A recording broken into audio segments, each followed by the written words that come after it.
What's up mga kapandot? Andito na naman ang inyong linggo ng Dakilang Pantot. So yan, ang bago ang lahat. Siyempre, inuman session and interview na walang iba. Hall of Fame, Fernando F.M. Raquel Jr. Boss, magandang araw sa'yo. Matsamba mo ako. Kumbaga, nakachamba ako. Kumbaga sa Taekwondo, nanalo ko ng one winner dahil marami kami. Pero ako, yung isa sa mga maswerte na na-interview ka. So, para sa mga bayang karerista out there, mga boss, eto na ang 2026 Future Horse Trainer, mga bossing. Wow! So, bago ang lahat, mag-roll back tayo, parang gasolina yan. Pupunta muna tayo sa mga tanungan portion. Agree ka ba doon? Okay lang. Champ, agree? Okay, agree. So, eto na. Unang tanong. Bago ang lahat, nandito kami sa Pork Barrel OTB sa pagmamay-ari ni Boss Boyet. Love it! And dito kami nagbabagsakan ngayon, Hall of Famer, host owner, and owner of OTB, Pork Barrel OTB. Dito lang yan sa Kalayaan, malapit lang yan sa Quezon City. Circle. Ipagtanong nyo lang Pork Barrel, pwede nilang i-waste. Di ba? Makikita nyo na agad yan. Pork Barrel OTB. Ano tayo naantay nyo? Buto nangyari mo ako I love it. So, ito na ang tanong natin. Pwede ka magpakilala sa kanila, siyempre. Sino ba si Dunoy? Ayan na. Good evening sa inyo kasi napainom mo, nangyari mo ako I love it. FM Raquel Jr. Dati. Ilan taong ka na ba? Wala na, 51. Okay. Saan ka nakatira? Dati, San Andres Bukid, Manila. Pero ngayon, ano na ako, Cavite. Okay. At ito pang matindi dyan. Itong sa mga katanungan natin ay mga hot topic. No? Anong na-inspirasyon mo? Bakit ka gusto mong maging hinete? Anong una kasi, lolo ko, tsaka papa ko, hinete. So, siguro, baka natutulak na ako mag-hinete. Nagpilitan ako nag-hinete. Pero una nun, nagsusota lang. Nag-refer pa ako kay RC Polito, kay Tito Egoy. Tito Egoy. Yung magaling na trainer ngayon. Tito Egoy, Polito ha. Hanggang ngayon, namamayag pa. Magaling yun eh. Shoutout sa'yo, Tito ha. Shoutout. Patrick Kuy, trainer ni Patrick Kuy. Magaling na nga yun. So, nag-refer ako ron. Tapos yun na, naging inspirasyon ko kaya na mag-hinete. So, nung nag-aaral ako sa Aliano, bago ako gumraduate, nag-refer na ako sa kanya. Yun ang naging daan. Kumbaga, stepping stone, no?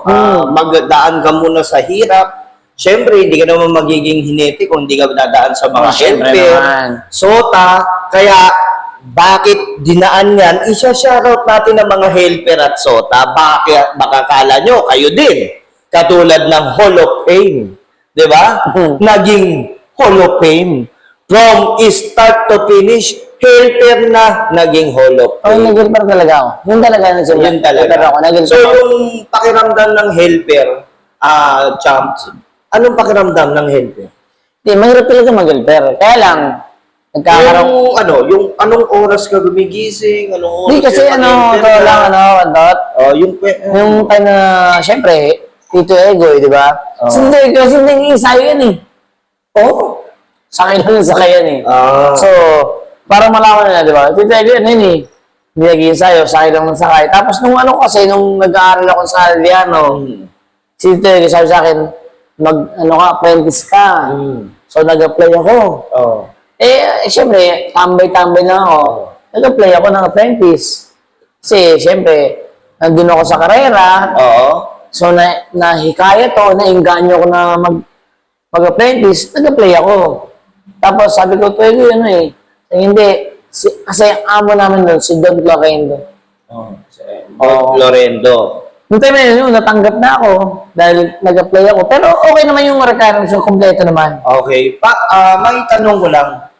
Yung pagkaka-helper at SOTA, mahirap bang gawin yan? Bilang sa mga, para nakikinig sa mga nakikinig, baka akala Hindi nila naman madali. mahirap eh. Oo. Basta di ba sabi nga, pagka gusto mo, Kaya mo. kaya mo. So, yun naman eh. At time na yun na andun. So, tumabaho ko yun, nag-SOTA ako, nag-helper ako, tapos kay Tito Ego, kasi nung time na yun, si Tito Ego kasi, ano yung time na yun na, tuloy, bago ako mag-retiro, Oo. ano, ganda laban naman ng Tito Ego eh. Bago ako mag-retiro, mag-genetica, ang ganda laban namin. But, isipin mo ha, pag retired niya, sakay na ako. Ganun. Oo, ganda laban na. Isipin mo, 2000, ano ba ako? 2000 na ba ako sumakay? 1995, Okay. October. Wow. So, Tito Ego, pagka-retired niya, sakay na ako. Kumbaga may papalit pa sa kanya. Oo. Ibig sabihin, ang punot dulo nito, mga bayang karerista, si Tito Ego Ippolito. Yun talaga. Hyper ako nun eh. Oh. Hyper ako nun.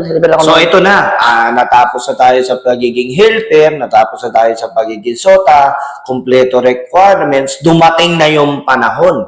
Anong year ka ngayon na nagsimula maging apprentice? Yan. Basta ako, Anong pakiramdam mo yung unang sakay mo at sinong kabayo? Anong pakiramdam ng unang sakay? Ah. Siyempre, tinawag ka na tapos ka na sa mga training, tapos ka na sa ano. Ay, First hindi ride. pa pala natin natanong yun.